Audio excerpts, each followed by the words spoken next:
I literally woke up like I had to intentionally take a breath because I recognized as soon as I woke up that I was without air and I had not been breathing, because I remembered in the dream I wasn't breathing, and I felt it in my body, like completely like out of air, out of oxygen, like I'd been underwater for a very long time. So what do you call that? Hello, Dreamwalkers. It's me, Flower, the Dreamwalker. I am back for another episode about dreamwalking. This time I want to talk about lucid dreaming versus free and easy wandering. I feel like dreaming is really fun because it's always a surprise.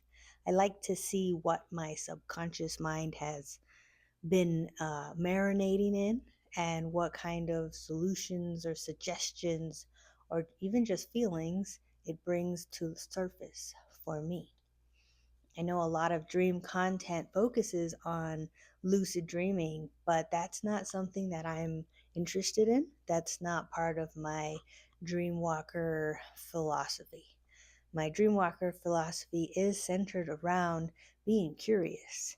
And sometimes we need to ground ourselves and regulate ourselves so that we can um, so we can calm any fear that arises, with spooky dreams and things like that. But after we do that, we can always return to center and be curious about what we've dreamed about, because there are gold nuggets. There is so much wisdom to be harvested from our dreams. I have had lucid dreams. Sometimes they involve flying. Like, a lot of my flying and floating dreams are a little bit lucid. Like, I know I can control how I'm moving, and it seems like I'm kind of lucid.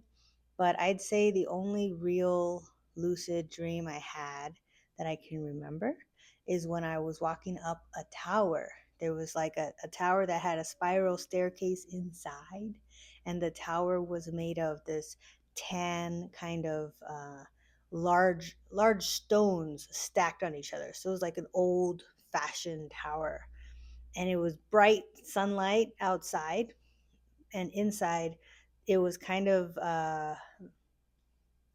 it was shadowy but light as well, because there were windows at different points in the tower. So as I was climbing the stairs, I could see where I was going and what was happening. But suddenly I felt the tower like shake and then start to sway like this.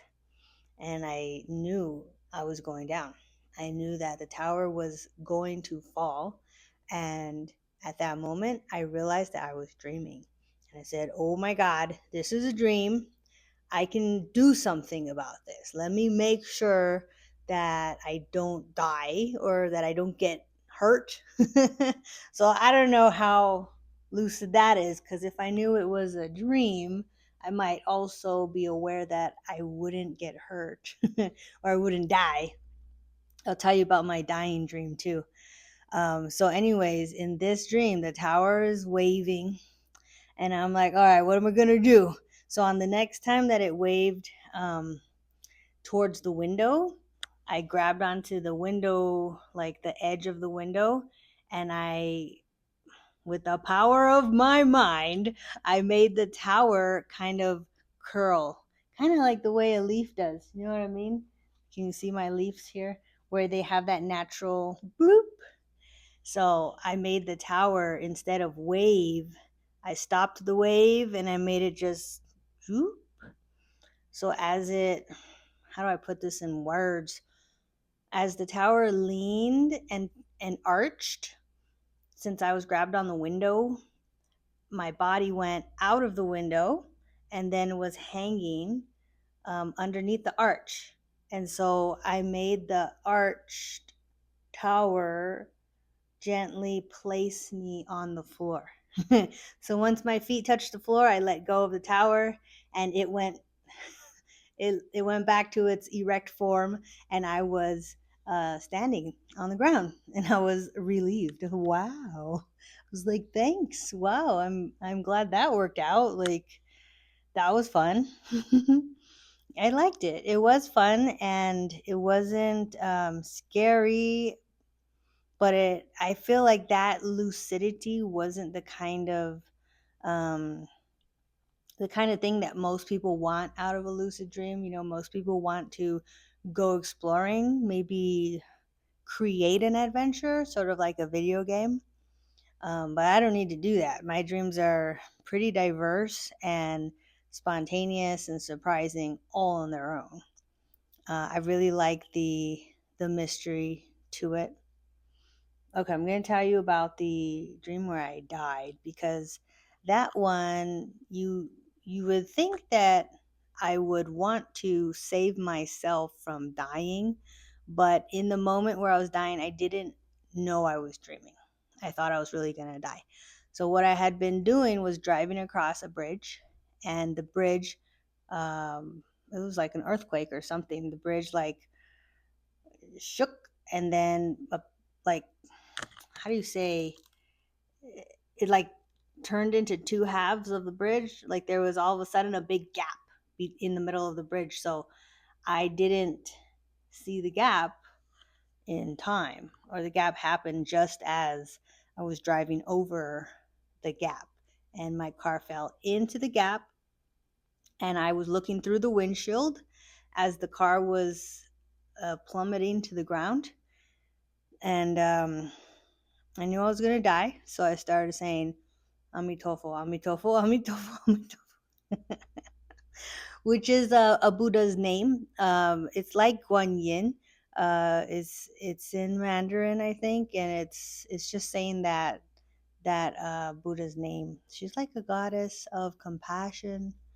Um, that was that is what I have on my right here. Amitofo.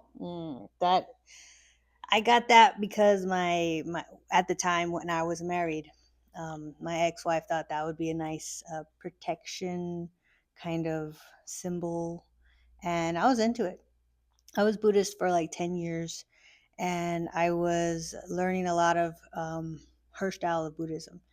She was from Singapore, and she spoke like four different dialects, and I was learning Mandarin from her. So that's why that's what came up in my brain when I was dying. Isn't that wild? I didn't know that would happen to me, but for that dream. So I wonder if now I would have the same reaction, because I haven't been practicing Buddhism since 6, 7 years now. I've been more of a free and easy wanderer. That's more my style. Is just a very laissez-faire spirituality, a lot of witchiness, and personal rituals. But yeah, that was interesting to have a dream where I almost died, um, but I did not become aware that I was dreaming. When I woke up, I knew it was a dream. So I wasn't startled or spooked. I just reminded myself that I'm totally alive, totally safe. I am here, and I get to live another day. It kind of gave me gratitude. Like, wow, I'm really happy I didn't actually die. That's awesome. you know? So I feel like this is an Oreo. All right, it's not a coin with just two sides. I feel like there's three parts to this Oreo. All right, you have one side, which is lucid dreaming. I know I'm in control. I'm gonna do this, that, and the other in my dream. And then you have the other side of the coin, which is like, I don't know I'm dreaming. I'm totally immersed in this alternate reality, and I think that everything is real. And then there's the there's the middle part of the coin, which is um, total detachment. And I don't know, let's see if we can flesh this out together. I had a dream where I didn't know who I was. It was I think this was more spooky than any other dream that I've had, because I couldn't breathe. I was unable to take a breath until I figured out who I was. I was like, I can't breathe because I don't know who I am. What happened was I became conscious in the middle of a circle of people, but I couldn't see the people. They didn't have faces or bodies. It was just like I knew there was a circle of a lot of entities around me. They didn't feel like demons or anything. They were just holding the circle. And I was in the center of the circle, and I was looking around, and I looked up, and all around me was gray, kind of like charcoal, like somebody um had smudged charcoal everywhere. So there was no landscape to hold on to. There wasn't a room to tell me where I was. I didn't have location. I didn't have other faces to help me self identify. I didn't have a name. I didn't have any concept of me. It was very, very disturbing, and I couldn't breathe. And I knew that the only way I would be able to take a breath is if I remembered who I was. I had no thoughts. I wasn't thinking about this life, the earthly life. I wasn't thinking about to-do lists or responsibilities, and I didn't have any motivations like I usually have in my dreams. Like I've told you, my dreams are full of adventures, right? Sometimes I'm searching for something, like I've lost my keys, or I need to go back for my mochila, my backpack, or I'm getting out of the car and heading toward the beach because I need to go to the shore for some reason, but there's always, as vague as it is, there's always a motivation or a destination, or at least a feeling like, oh, this person is pissing me off, I need to tell them off, right?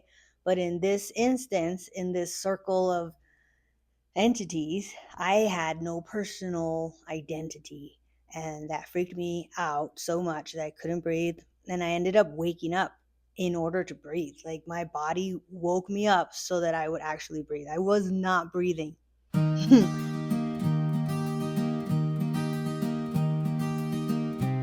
I literally woke up like like I had to like intentionally take a breath, because I recognized as soon as I woke up that I was without air and I had not been breathing, because I remembered in the dream I wasn't breathing, and I felt it in my body, like completely like out of air, out of oxygen, like I'd been underwater for a very long time.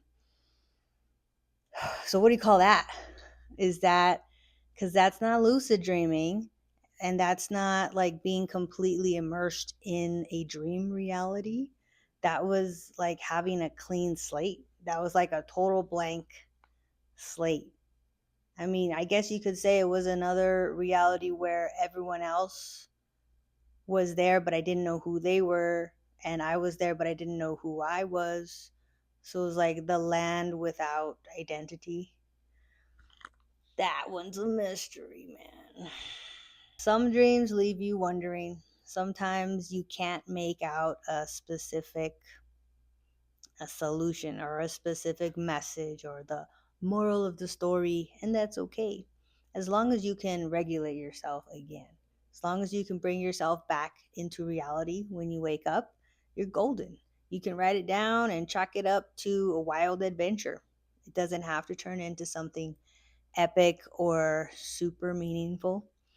Um, in my dream journals, I give you lots of space for reflecting on your dreams, and I give you prompts that might help you to reflect on your dreams if you're not sure what questions to ask of yourself. One of the things I like to do when I'm re-regulating myself after a especially harrowing dream is watch cute videos of little cats and dogs. Like if something was like really spooked me or threw me off, and I just can't go back to sleep, I'll watch something really sweet to increase my oxytocin levels. If you can't soothe yourself, just get some furry animals to soothe you. I don't have pets, but it's nice to see everyone else's pets on the socials. It really helps. Also, making yourself a cup of hot chocolate, or dancing, even just breathing with your hand on your heart, taking a few deep breaths, putting your feet flat on the floor, naming three things that you see in the room to bring you back to reality and remind yourself that you are safe, all is well, you're alive, just grateful for another day. One thing that I like to say is that the dream sometimes doesn't need to be deciphered. It's just some place for you to rest your attention, right? And then throughout your life, you might remember the dream at different times, and it might mean something at some point. That has happened to me a number of times, where I've had flashbacks of dreams every now and then. A lot of dreams will come up, like a certain dream will come up when I'm washing the dishes, or when I'm hiking, or when I'm painting, or doing something crafty or artistic, where I am in the zone. I'm like in a flow. So some dreams will like drift in, and I'll remember, oh yeah, I remember I dreamt about that, or I remember I dreamt about this thing. That was an odd dream, you know? And it doesn't have to make sense or be some big epiphany until it is, right? Sometimes it just dawns on you. And I'm thinking right now that the dream where I didn't have an identity, that might have just been me recognizing that I I was feeling too too consumed with the community, instead of like it. I was off balance. I was what's not word, not osmosis, but I was absorbing or assimilating. I think I was assimilating too much with the group instead of tuning into me and who I am, what my preferences are, what do I find fun, entertaining, or worth my time, right? Everyone needs a balance of both, right? You need your personal time and your personal space, and you do need friends, family, and all of that. But if one starts to take over, then the other one suffers. So I'm thinking, yeah, at that point in my life, I think I was a little bit too deep into community and forgetting to nourish uh, my inner world, my own personal space. And since then, I have dived into my personal realm a lot more.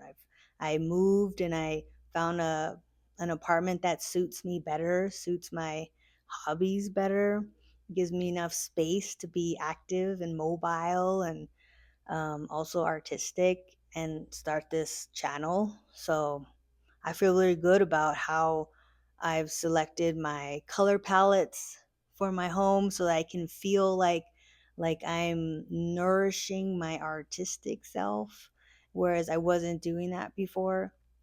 So I have grown since then, and I think that's probably um, what that dream was about. Anyways, do you have some dreams like that? Did any of my dreams trigger a memory for you of similar dreams that you've had? I'm genuinely curious. Go ahead and comment below or message me. All my links are there. You can find my Instagram, you can find the Facebook Dreamwalkers Coven, where we all share about our dreams, and we can do some interpretations for each other, just for fun. I also have my store where you can find all my journals. There's a free quick start guide to help you with dream walking. And I also have some guides for the basics. If you need help with just getting to sleep, or if you need help with remembering your dreams, tips and tricks on how to record your dreams and get the most out of them. I have all of those guides, so you can have a step by step that is also very pretty, very, very visual. I'm a very visual person. I love pictures. So a lot of my digital products have very colorful images, and that's just my style. That's the way I like it. All right, and I've got lots on the horizon. I've got a dream deck in the works.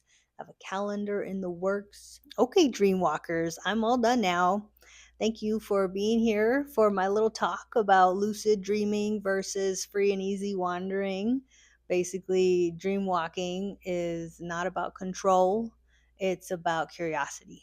And hopefully, you have come away from this with some curiosity about your dreams. And I will keep making more videos to help you with your dreamscape. If you have any special requests, go ahead and let me know in the comments or message me. And until we meet again under the same stars, just know you are never dreaming alone. Bye.